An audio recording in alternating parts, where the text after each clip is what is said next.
Assalamualaikum warahmatullahi wabarakatuh. Waalaikumsalam warahmatullahi wabarakatuh. Ya, selamat malam sobat MP Coffee Channel. Di sini saya akan mengulas tentang misteri Gunung Sumbing.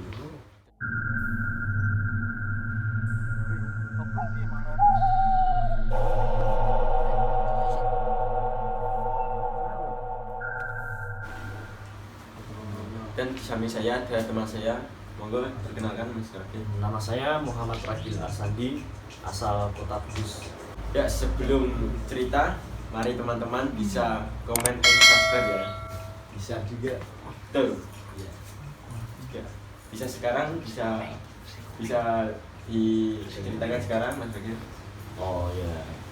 Sebelumnya mohon maaf teman-teman apabila ada salah kata ataupun tutur kata yang kurang sopan itu waktu saya berbicara nanti ya. Awal mula perjalanan ke Gunung Sumbing yang tingginya 3.371 mdpl. Waktu itu saya pertama kali untuk mendaki di Gunung Sumbing. Waktu tahun 2018 kalau nggak salah ya. Waktu saya masih sekolah. Waktu di kantin, saya diajak teman saya. Saya ditepuk. Budak saya bilang gini, "Gil, kamu berani puncak gak?" Saya otomatis menjawab, "Beranilah, masa enggak?" Saya juga penasaran gitu sama Gunung Sumbing. Saya terus diajak dan saya bilang iya waktu itu. Karena saya penasaran sama Gunung Sumbing. Itu pertama kali Anda muncak atau sudah beberapa kali muncak?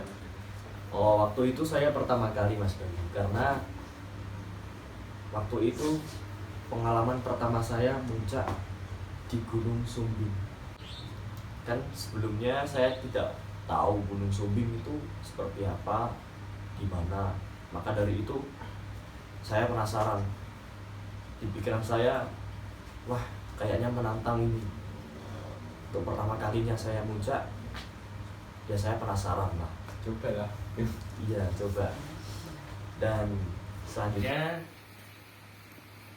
di lain hari saya prepare, saya persiapkan segala macam perlengkapan puncak, dari tenda, dari karir, tas karir, dan sepatu dan sebagainya lah. Semuanya udah prepare pokoknya gitu. Iya, sudah prepare. Dan di waktu hari H, waktu itu hari Kamis, ya saya izin. Sebelumnya saya izin ke orang tua dulu. Dan ternyata gak dibolehin. Nah terus saya membuat alasan. Alasannya gini, mau ikut kemah sekolahan selama 3 hari.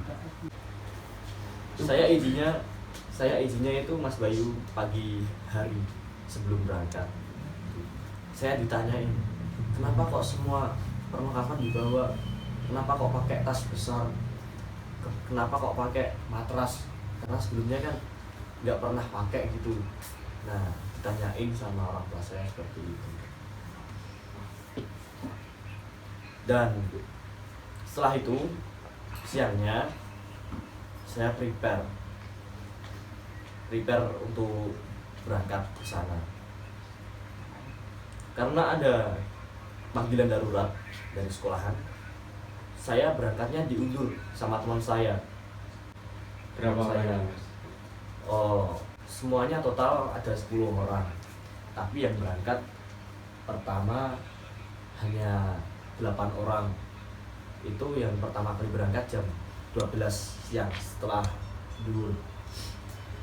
Nah, kalau saya berangkat jam 3 sore setelah asar, hanya 2 orang pakai motor.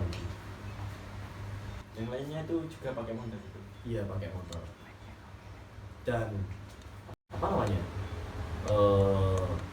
Yang rombongan pertama 8 orang itu berangkatnya kan jam 12 siang setelah zuhur. Dan seharusnya perjalanan Kudus ke Wonosobo Gunung Sumbing itu ditempuh seharusnya 6 jam lah. Kalau nggak 6 jam, sekitar 5 jam, 6 jaman. Seharusnya sampai di sana jam 6 sore, maghrib. Tapi entah kenapa jam 6 sore itu yang di rombongan 1 masih belum sampai di base camp Bowongso. Ya, saya mendaki di Gunung Sumbing itu lewat pos Bowongso, Mas Bayu. Itu kenapa tidak sampai di base camp? Padahal berangkatnya lebih awal. Seharusnya sampai di pos Bowongso yang rombongan pertama 8 orang itu harusnya sampainya itu jam 6 sore setelah maghrib. Sampai di luar. Entah kenapa selama 2 jam itu belum sampai pos Bowongso. Dia muter-muter di sekitar pos base camp Bowongso. Dan waktu itu karena dia memakai GPS, jalannya itu dilewatin yang gelap, gak ada penerangan. Waktu itu teman-teman kamu apa belum tahu tempat base campnya apa, tempatnya, lokasi itu sendiri apa gimana?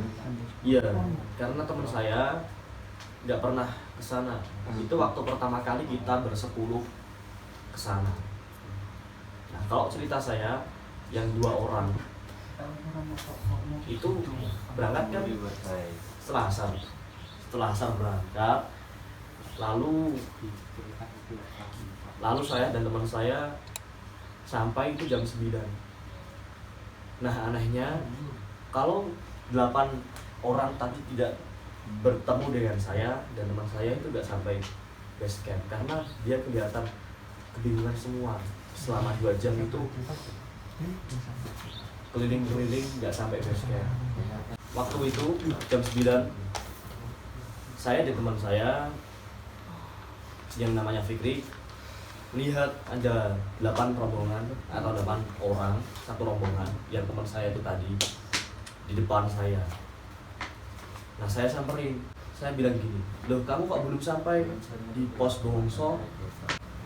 Nah, teman saya yang 8 orang jawab, dari tadi saya keliling-keliling nggak sampai Gim, saya udah cari-cari kemana-mana nggak ketemu. Itu Teman Anda apa tidak tanya-tanya ke orang-orang sekitar itu? Nah, waktu itu pakai GPS dan setelah mau sampai itu GPS-nya tiba-tiba mati, nggak ada sinyal. Setelah mati kan otomatis nggak tahu jalan. Waktu itu di jalannya itu gelap, posisi gelap, gak ada penerangan karena masuk di pedesaan gitu ya. Desanya itu gak tahu saya desa apa gitu, sekitar Bowongso lah intinya gitu. Di sampainya pertigaan, alhamdulillahnya ketemu sama bapak-bapak pakai kupluk, maskeran, kayaknya itu penjaga malam, jaketan, kerokokan gitu, penjaga malam di daerah situ. Saya tanya, Pak, arah menuju base camp Bowongso itu kemana? Dijelasin. Lalu saya langsung bergegas ke sana. Waktu ke sana, alhamdulillah sudah sampai di pos Bowongso. Di base camp Bowongso. Itu sekitar setengah 10. Setengah jam. Iya. Sudah sampai, alhamdulillah kita istirahat dan kita numpang di rumah ibu sekitar pos Bowongso itu, base camp Bowongso. Numpang di situ untuk tidur, istirahat. Waktu itu semuanya istirahat, tidur. Lalu paginya sekitar jam setengah 5 semuanya dibangunin teman saya yang namanya. Setelah dibangunin semuanya persiapan, ada yang makan, ada yang bersih-bersih, ada yang mandi, ada yang sholat. Intinya persiapan kita menuju puncak. Sampai di pos Bawangsa itu ada pengecekan apa aja? Oh, sampainya di pos Bawangsa, di base camp Bawangsa itu ada pengecekan barang bawaan sebelum puncak. Barang bawaan sebelum puncak itu diperiksa semua, dari tas, dari konsumsi, logistik, sampai semuanya dicek. Aqua bawa berapa, jajan ini bawa berapa, agar apa? Nanti turunnya pun dibawa sesuai jumlah tersebut, agar tidak menyisakan sampah di atas.